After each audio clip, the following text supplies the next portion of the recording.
அனைவருக்கும் வணக்கம். நான் உங்கள் அஸ்ட்ரோ நாகராஜன். சனிப்பெயர்ச்சி பலன்கள் 2025 கன்னி ராசி. இந்த கன்னி ராசியில் உத்திர நட்சத்திரம் 2ஆம் பாதம், 3ஆம் பாதம், 4ஆம் பாதம், அஸ்த நட்சத்திரம், சித்திரை நட்சத்திரம் 1ஆம் பாதம், 2ஆம் பாதம், இந்த நட்சத்திரங்களில் பிறந்தவங்க கன்னிராசிக்காரங்க. இந்த கன்னிராசிக்காரங்களுக்கு இதுவரைக்கும் சனி பகவான் 6ஆம் இடத்துல இருந்தார். இது ஒரு நல்ல ஸ்தானம். 6ஆம் இடத்தில் 3, 6, 11 இருக்கும் பொழுது சனி பகவான் நல்ல பலனை தருவார் என்று சொல்லலாம். இதுவரைக்கும் உங்களுக்கு நல்ல பலனை தந்து கொண்டிருந்த சனி பகவான் 7ஆம் இடத்திற்கு பயிற்சி ஆகிறார். இந்த 7ஆம் இடம் என்பது கண்டகச்சனி என்று சொல்லலாம். இந்த 7ஆம் இடத்திலிருந்து சனி பகவான் உங்கள் ராசியை நேராக 7ஆம் பார்வையாக பார்க்கிறார். அதேபோல் பாக்கியஸ்தானத்தை 3ஆம் பார்வையாக பார்க்கிறார்.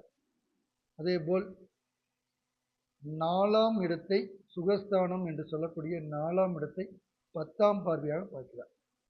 அப்போ ஃபஸ்ட்டு உங்களை ராசியையும் 4ஆம் இடத்தையும் பார்க்கறதுனால சுகஸ்தானம் 4ஆம் இடம், லக்னம் உடல். அப்போ உங்கள் உடல் ரீதியான பிரச்சனைகளை கொடுக்கறதுக்கு சனி பகவான் ரெடி ஆகிட்டார்னு அர்த்தம். ஆக நீங்கள் என்ன பண்ணணும்? எக்ஸசைஸ் பண்ணணும், கரெக்டாக சாப்பிடணும், கரெக்டாக எந்திரிக்கணும், அதிக நேரம் தூங்கக்கூடாது, சோம்பேறித்தனத்தை விடணும்.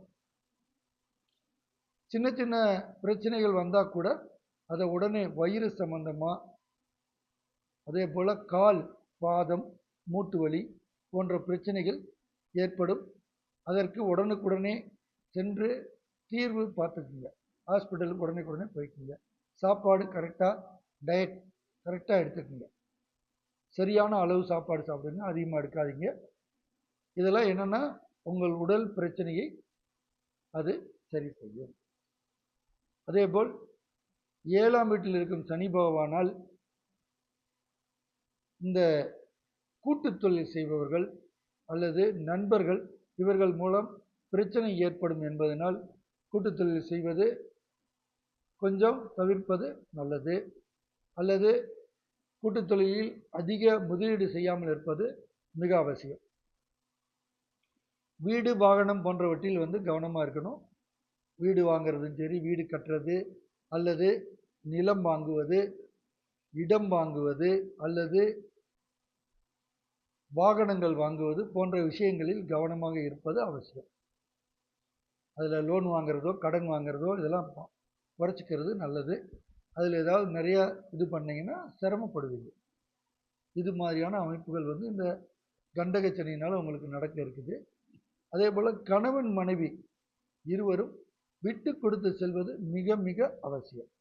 7ஆம் இடம் என்பது மனைவி ஸ்தானம். கணவனுக்கு மனைவியும், மனைவிக்கு கணவனும் ஸ்தானமாக இருப்பதனால் இந்த ராசி ஆண் பெண் இருபாலரும் விட்டு கொடுத்து செல்வது மிக மிக அவசியம்.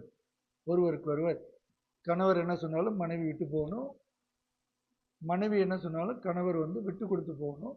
கொஞ்சம் குடும்பத்தில் அமைதி காப்பது ரொம்ப அவசியம் இந்த கன்னிராசிக்காரர்களுக்கு.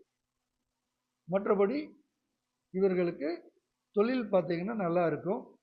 தொழில் ஓரளவுக்கு சிறப்பாக இருக்கும். ஏன்னா 9ஆம் இடத்துல குரு பகவான் இருக்கிறார். ராகு 6ஆம் இடத்துக்கு வரப்போகிறார். இதனால் திடீர் வரவுகள், எதிரிகளை வெல்லக்கூடிய வாய்ப்புகள் இதெல்லாம் நல்லபடியாக நடக்கும். ஒன்றும் பிரச்சனை இல்லை. குழந்தைகள், புத்திரர்களால் மகிழ்ச்சி தான் உண்டாகும். அப்பா வழி சொத்துக்களால் நல்ல லாபம் அடைவீங்க. அதே போல் இந்த கொடுக்கல் வாங்கலில் மட்டும் கொஞ்சம் கவனமாக இருக்கணும். யாருக்கு ஜாமீன் போடாதீங்க. அதே போல் புதிய முயற்சிகள் இன்னும் எடுக்கலாம். நீங்கள் புதிய முயற்சிகளில் வெற்றியும் காண்பீர்கள். புதிய தொழில் அல்லது புதிய வேலைக்கு போகிறவங்க இனிமேல் போகலாம். இடம் மாற்றத்தை கொடுக்கும். இந்த சனிப்பெயர்ச்சி உங்களுக்கு இடம் மாற்றத்தை கொடுக்கறதுக்கான வாய்ப்புகள் அதிகம்.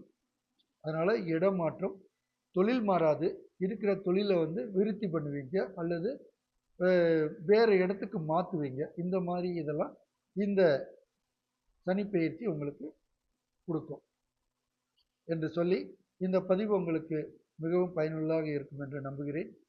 நீங்கள் வணங்க வேண்டிய தெய்வம் பெருமாள் கோயிலுக்கு வெள்ளிக்கிழமை தோறும் பெருமாளை வழிபடுங்கள். பிரதோஷ வழிபாடு சனிக்கிழமை பிரதோஷம் வர்றது வந்து ரொம்ப விசேஷமாக இருக்கும். அந்த டயத்துக்கு போங்க. முடியாதவங்க சனிக்கிழமை சிவன் கோயிலுக்கு போய் வழிபட்டுட்டு வாங்க. 2. 3வது பெருமாள் கோயில் வெள்ளிக்கிழமை போகிறப்ப மகாலட்சுமியை கண்டிப்பாக வணங்கிட்டு வாங்க. இதெல்லாம் பண்ணிட்டு வந்தீங்கன்னா இந்த 2.5 வருஷம் உங்களுக்கு ஒரு நல்ல வருஷமாக இருக்கும்னு சொல்லி இந்த பதிவை நிறைவு செய்கிறேன். இது வரைக்கும் என்னுடைய சேனலை சப்ஸ்கிரைப் பண்ணாதவங்க சப்ஸ்கிரைப் பண்ணுங்கள். என்னுடைய சேனலை சப்ஸ்கிரைப் பண்ணாதவங்க கண்டிப்பாக சப்ஸ்கிரைப் பண்ணுங்கள். அப்போ தான் என்னுடைய பதிவுகள்லாம் உங்களுக்கு வரும். அதே போல் இந்த பதிவு பிடிச்சிருந்தால் லைக் பண்ணுங்கள், கமெண்ட் பண்ணுங்கள், ஷேர் பண்ணுங்கள். நன்றி, வணக்கம்.